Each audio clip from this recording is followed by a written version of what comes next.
매일 바른 기대에 오신 성도님들 환영합니다. 기도하고 오늘의 본문 말씀 함께 나누겠습니다. 하나님 아버지 감사합니다. 주님의 은혜로 주님 안에서 매일 특별한 날들을 경험하고 있습니다.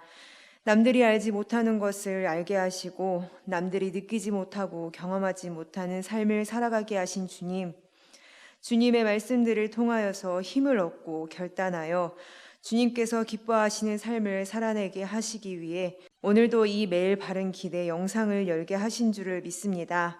각 자리에서 다양한 환경 가운데 드리는 짧은 예배에서 함께하여 주시고 우리의 마음을 열어 은혜를 내려 주옵소서. 살아계신 주 예수 그리스도의 이름으로 기도드립니다. 아멘. 오늘 우리에게 주시는 하나님의 말씀은 사무엘상 26장 1절에서 12절 말씀입니다. 그 중에서 8절에서 11절 말씀을 함께 읽겠습니다. 아비새가 다윗에게 이르되 하나님이 오늘 당신의 원수를 당신의 손에 넘기셨나이다. 그러므로 청하오니 내가 창으로 그를 찔러서 단번에 땅에 꽂게 하소서. 내가 그를 2번 찌를 것이 없으리이다 하니 다윗이 아비새에게 이르되 죽이지 말라. 누구든지 손을 들어 여호와의 기름 부음 받은 자를 치면 죄가 없겠느냐 하고 다윗이 또 이르되 여호와께서 살아계심을 두고 맹세하노니 여호와께서 그를 치시리니 혹은 죽을 날이 이르거니와 또는 전장에 나아가서 망하리라.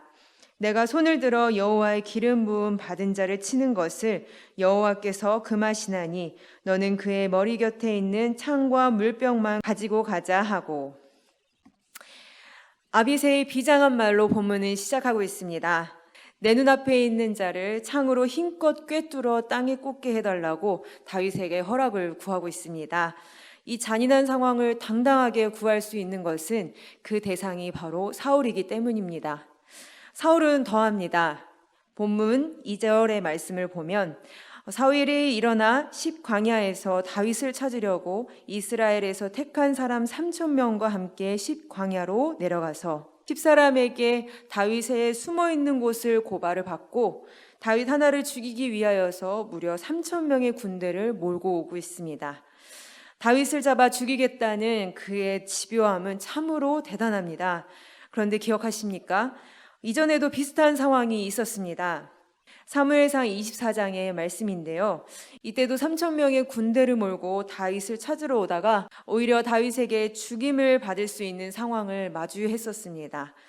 원수 같은 관계로 자신을 죽이러 온 사울을 충분히 죽일 수 있음에도 불구하고 죽이지 않았고 자신은 반역의 뜻이 없음을 분명히 보이고 각자의 길로 헤어졌었습니다.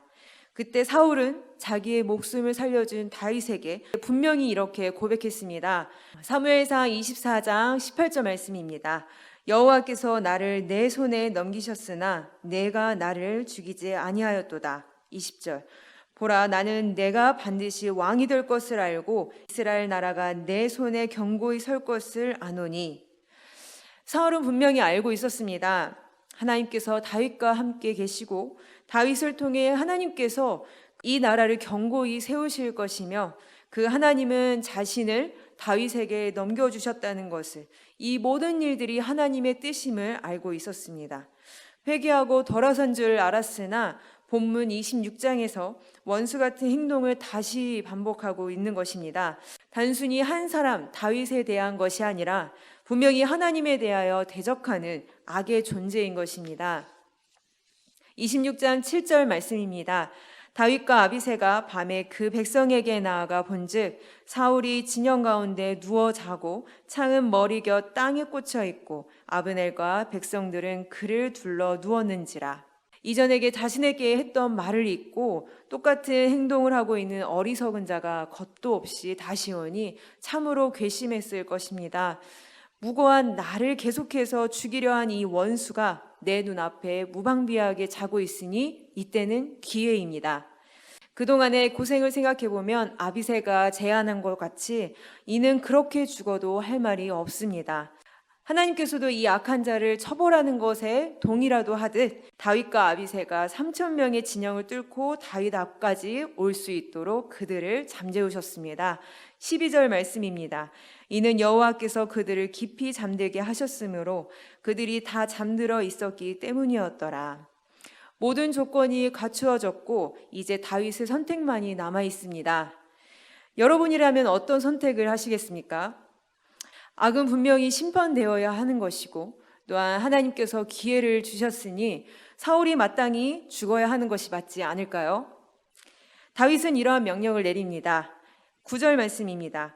다윗이 아비새에게 이르되 죽이지 말라. 누구든지 손을 들어 여호와의 기름 부음 받은 자를 치면 죄가 없겠느냐 하고 11절 내가 손을 들어 여호와의 기름 부음 받은 자를 치는 것을 여호와께서 금하시나니 너는 그의 머리 곁에 있는 창과 물병만 가지고 가자 하고 다윗은 여전히 사울을 여호와께서 기름 부음 받은 자라고 이야기하고 있습니다. 여호와께서 분명히 그를 떠났고 그 여호와께서는 자신과 함께하고 있다는 것을 그 누구보다도 잘 알고 있는 다윗입니다. 또한 그가 사울을 치는 것은 죄라고 이야기하며 오히려 여호와께서 이를 금하신다고까지 이야기하고 있습니다.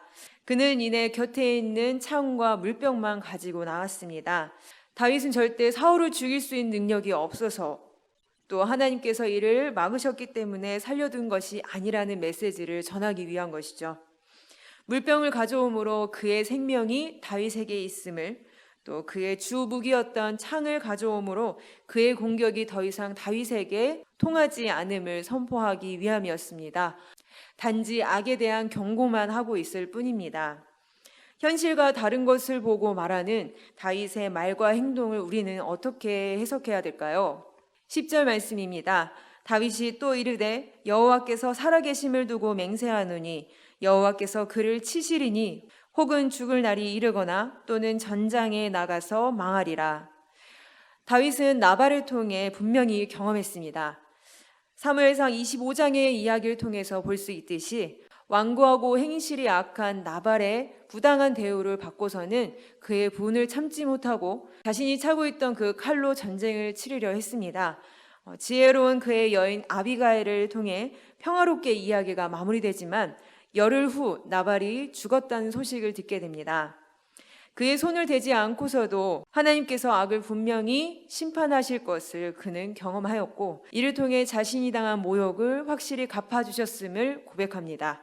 사무엘상 25장 39절 말씀입니다.